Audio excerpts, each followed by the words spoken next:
Yo, Elliot, I'm 32 years old. Some weeks ago, I experienced a situation where I felt pressured by a friend to complete a task that would enhance his career progression. So your friend wanted you to do something that was going to enhance his career. The reason why I felt pressure was because I also needed to complete a task that would enhance my career progression around the same time. I'm not sure if I overplayed the pressure from him in my mind, but ultimately I completed his task before taking care of mine. And this didn't sit well with me because it made me feel that I prioritized someone else over me and felt pressure in doing so. This gave me a bad feeling, and I have ruminated on it a lot since then. The rumination has contributed to me having a low mood, low self-worth, isolating myself from people, very rigid thinking, and old demons have popped up. I've experienced a sense of depersonalization, which I find very unsettling. I'm trying to come out of this and have signed up for CBT sessions. I don't know what that is. While trying to come out of this, I'm feeling that I can benefit from accepting situations, accepting the issues happening as a part of my life, expect for these things to happen. I can be more assertive in my thinking. I recently sat down and tried to identify my feelings about it, so on and so forth. Your question, do you have any advice on moving forward for both coming out of this state, mood, and to prevent myself from going back into this mood in the future? How can I deal with old demons that pop up when I try and move forward? So it's a long question, and there's a lot of, I don't want to say superfluous, but extra details there that I had to just skim over, because the essence of the issue here is not what happened. And I think you know this. It's not about your friend asking you for help. And it's not even about you setting aside your business in order to help him. This has everything to do with your attachment to the emotional experience, dragging it out and living in what Robert Johnson calls a mood. And it made me think of this book by Robert Johnson called Understanding Masculine Psychology. And he has an entire chapter on it's called On Chastity, but it's really about emotions. It's really about mood. So I'm going to read to you a little bit here so that maybe you can sort of glean where you are in the story. Now, if you know anything about this book, it's written from the perspective of the story of Parsifal and the Holy Grail, right? And so it's about a young man, right? That's why it's a book about men. It's about a young man who leaves his mom to go become a warrior with the big boys. And as he's out there learning the ropes, learning the world, or as he's preparing to become a warrior, to become a real man, he meets a mentor called Gorgumand.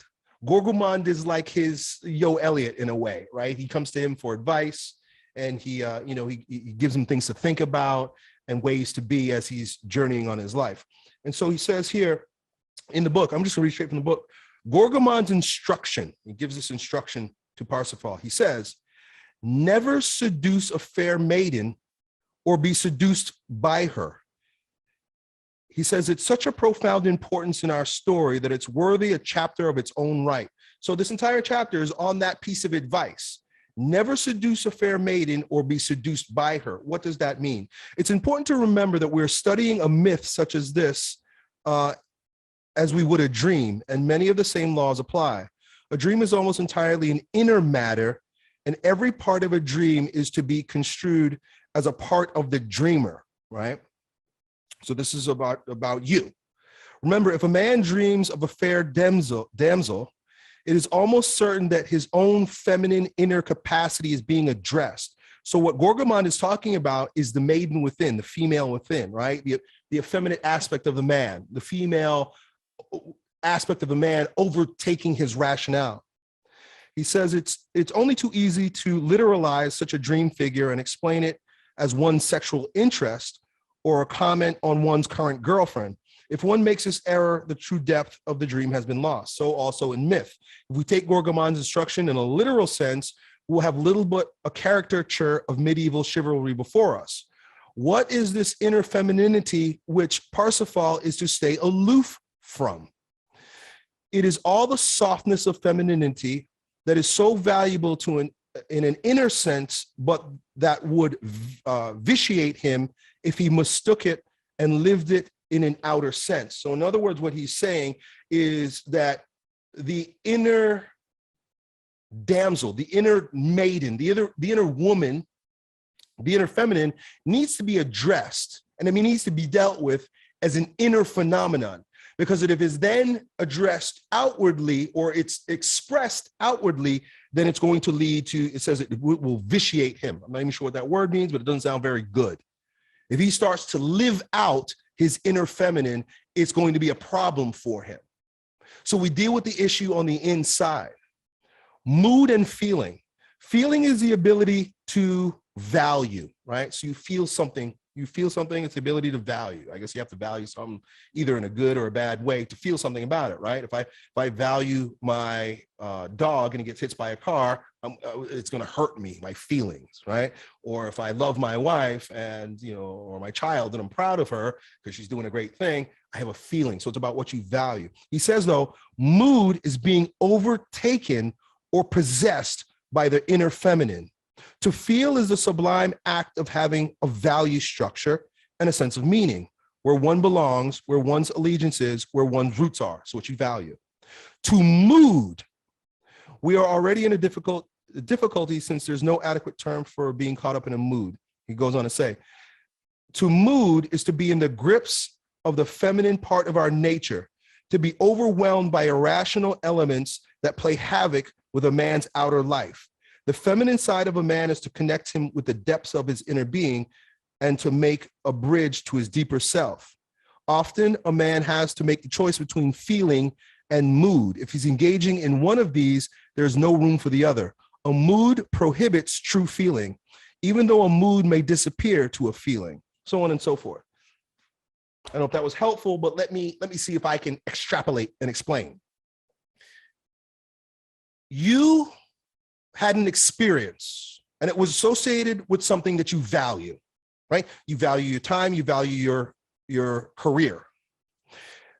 As a result of a decision that you made in order to help someone, which caused you to remove your attention from what you value and give it to someone else, right? And I think you did. I think that was okay that you did that. It was a choice, and you might need to explore why you chose to do that. But it's in the doing it. There's nothing wrong. You did it. It's neutral, right? I value this, but I'm going to remove myself from what I value, and then I'm going to help you, and then I'll come back to what I value. But the problem is that you had a feeling about it afterwards. That's where the problem begins. You had a feeling about it, so you started to ruminate. Those are your words. You started to ruminate. I have my own work to do. Why did I agree to do his work? Now I got to do his work and my work is going to suffer. So then you were angry, right? It was anger that came about.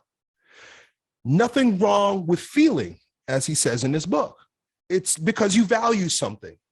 And so something that you valued was, by your own choice, something that you valued was overlooked in order to serve someone else that apparently in some way, shape, or form, you valued helping him. You might regret, but at that moment, you valued his friendship. And so you removed the value, you removed your sense of, you removed your energy from the thing that is associated with your career that you value, but then you put it towards something else you value. So even that, it's all neutral. It's all neutral, right? There's no problem there at all. But then you caught wind that maybe this isn't right. Somewhere in your mind, somehow, either externally or internally, this arose, right? Someone, something, a demon, or your own fallen nature came up and had resentment. It was like, wow, wait a second. Why did I do this? I shouldn't do this. I value my stuff more than I value his, right? That's your first mistake. First, this is something from Osho. He says, when you have the first instinct to do something, that's the right thing to do, and then do it. He gives this example. He says that if you go to a church and they are passing around the plate, or they're requesting donations, right? You're going to give at the church, he says. He says, if your first instinct is to say, I'm going to give $100, well, then you give $100. That's your first instinct, give that $100 because it came from your purest sentiment. You didn't think it over too much, meaning it was spontaneous. It was revealed perhaps, right? God revealed to you, oh, give $100. I remember this happening when I was tithing, and I still tithe. I decided that I was going to give $1,500 a month to a particular organization that helps homeless people.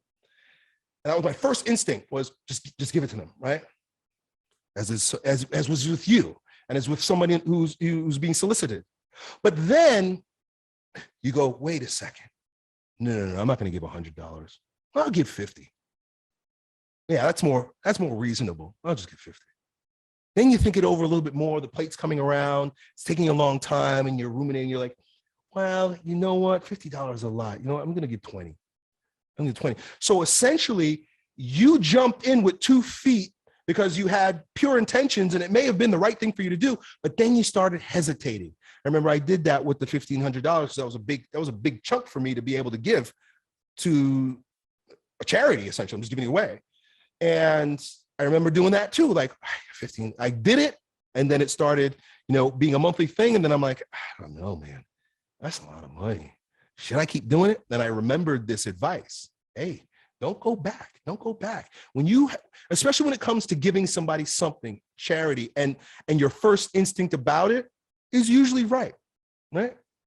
It's usually right. I want to do good. You want to do good things for people. It's your friend.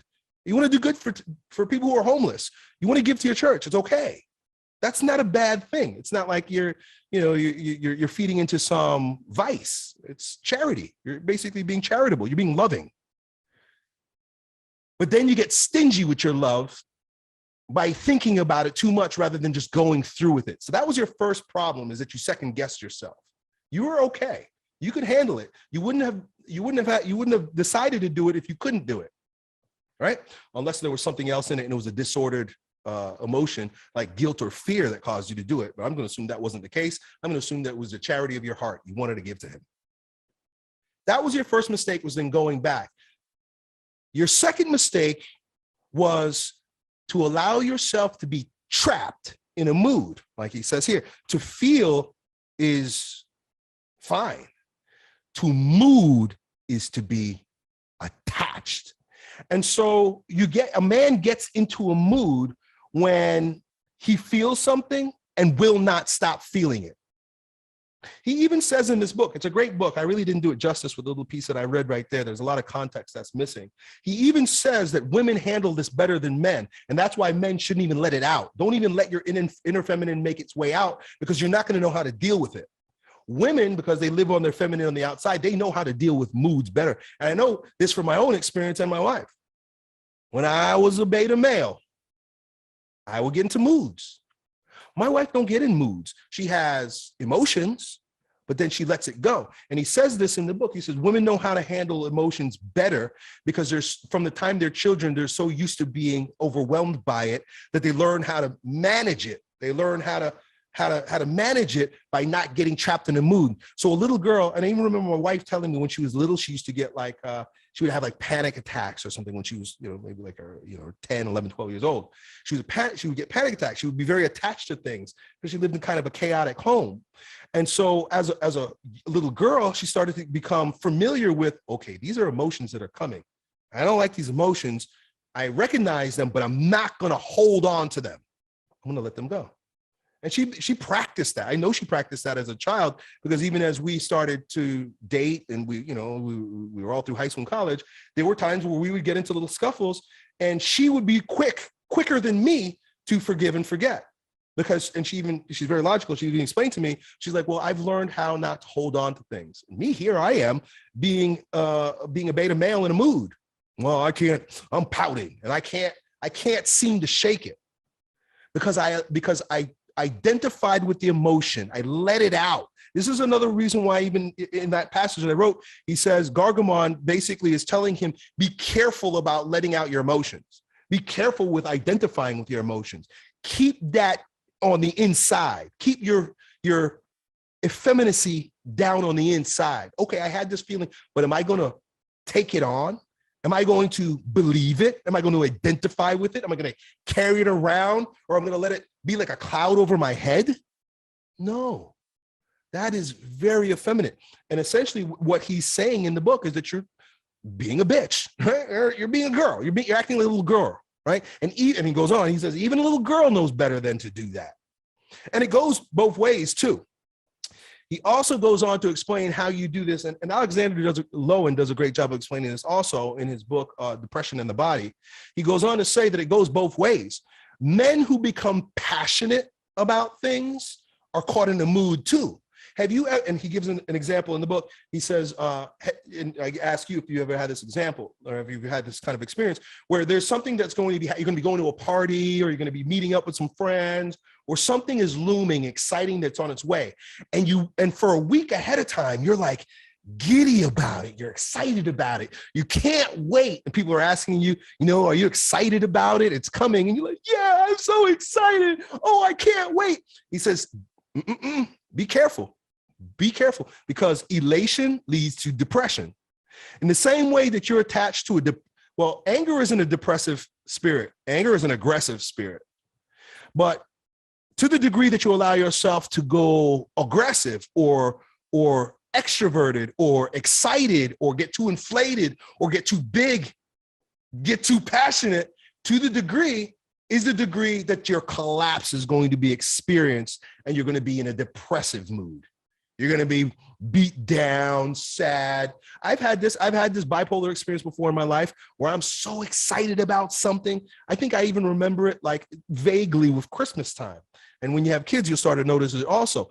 Leading up to Christmas is exciting. Oh, wow, can't wait. What's it going to be like? Santa's going to come. And then the day of Christmas, you got about 15 minutes of opening up gifts, and then you're like, all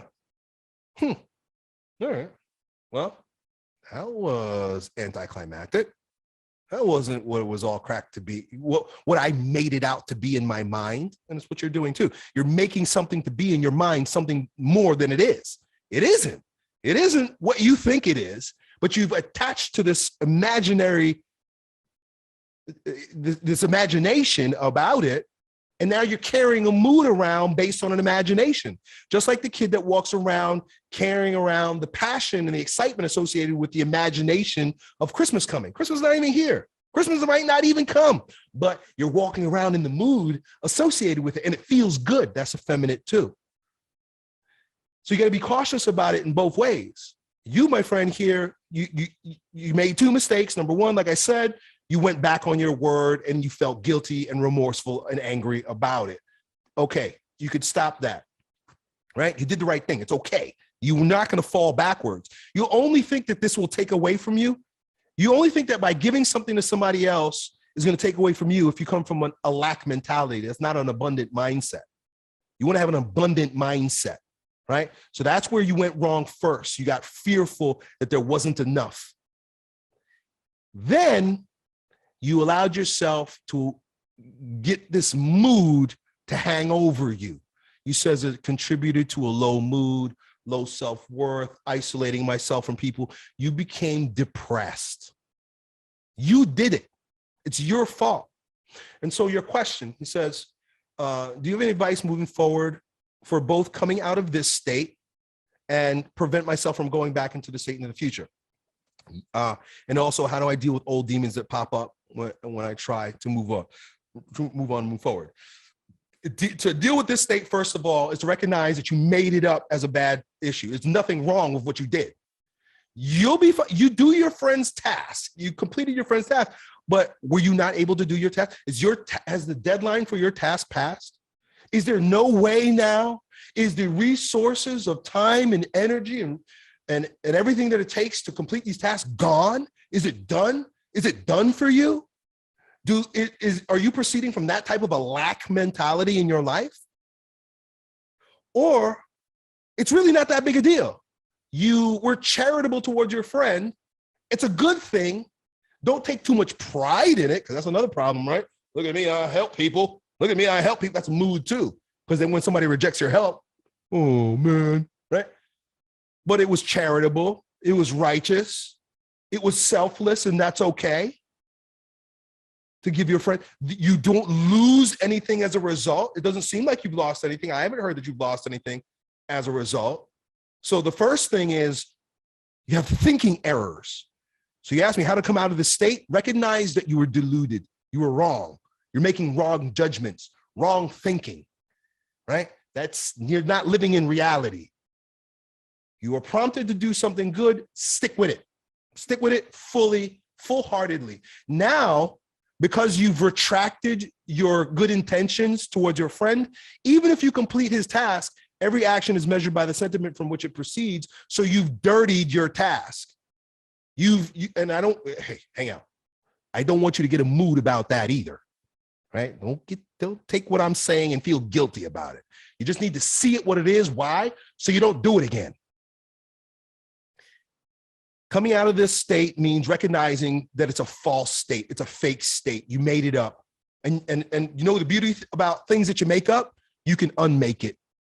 You realize it's fake. Okay, that really didn't make any sense. Stop, right? That's operating from reason.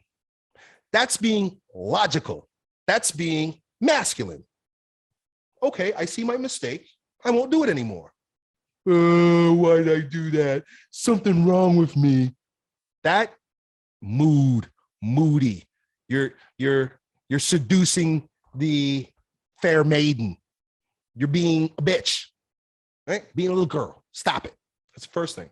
Second thing, when a feeling comes, allow it to pass through, be objective, but don't believe it. Don't hold on to it. Don't make a god of it. Don't worship it. Let it go. Let it go. The feeling comes from a value. Okay, maybe you had your value, maybe you were sure about your values in that moment. So you made a decision, you made an unconscious decision because you weren't aware of the values. You didn't have a value structure. Now you can have a value structure, right? That's what it did. It taught you something about value structure. But once you're aware of that and the feeling can prompt it, you got to let it go. You let it go completely. And I'm happy that I don't have magic advice for you. I think it's good that you're suffering right now. I think you need to go through this suffering right now as a means of transformation. This is going to prompt you to stop doing it. Stop being that way. Again, don't take the things I'm saying as shaming. Don't feel guilty, because that name is just a circle jerk. I'm a man talking to a man, and I'm telling my man, behave like a man. Stop getting attached to the feelings. Stop getting into moods. Stop taking yourself too seriously, and you'll be all right. You'll be all right. I don't know if you need cognitive behavioral therapy. I don't think that that's necessary, right? That's what CBT apparently stands for. Somebody said it to me. I don't think that there's something wrong with you. I think you're just a man acting like a woman. You're a man, as Gorgamond asserts in the book, who's seducing and being seduced by the fair maiden, your inner bitch, right? So stop it. And that's really my advice. My advice is stop it. It's just, how do I deal with old demons that pop up when I try to move forward? Well, recognize them. You got to see it. You got to objectify it. And then you got to destroy it in your life, not through emotional battle, but through a stoic battle of discernment. Get out. You don't belong here any longer, and move on, and just move on. It happens to me, dude. Happens to me. It definitely happens to me. It's happened to me before my past, and I see it happening with me at certain times in my life today. And I recognize it for what it is, and I cut it off and I leave it alone. Right? Get busy with something else. That's another thing. Another thing is, the only reason why a man will ruminate like this is because he's not busy on his purpose. You got too much time on your hands, bro. Thinking too much, right? And I've been there. Think too much, thinking too much. Go do something. Go take a walk. Go do some push-ups, right? Go paint your house. Go do something so you're not sitting there ruminating and thinking and plotting and scheming and having feelings, getting stuck in a mood. All right, bro? So hope that helps. Keep me posted. Done. Yo, it's your bro Elliot. I hope you enjoyed that video. If you did, you ought to know that it was a clip from one of my most recent King Transformation classes with my students, where, among other things, we get together about 4 or 5 hours a week and we speak on things as it relates to becoming kings in our lives and fitness, business, and with women. If that sounds like you and you want to join a like-minded group of men who are growing stronger every day, in every way in this degenerate age, then it's real simple. Just follow me on Instagram and then DM me the word King, K-I-N-G, and then me and my team will get back to the details to see if you qualify. I really hope to see you at the next meeting. Done.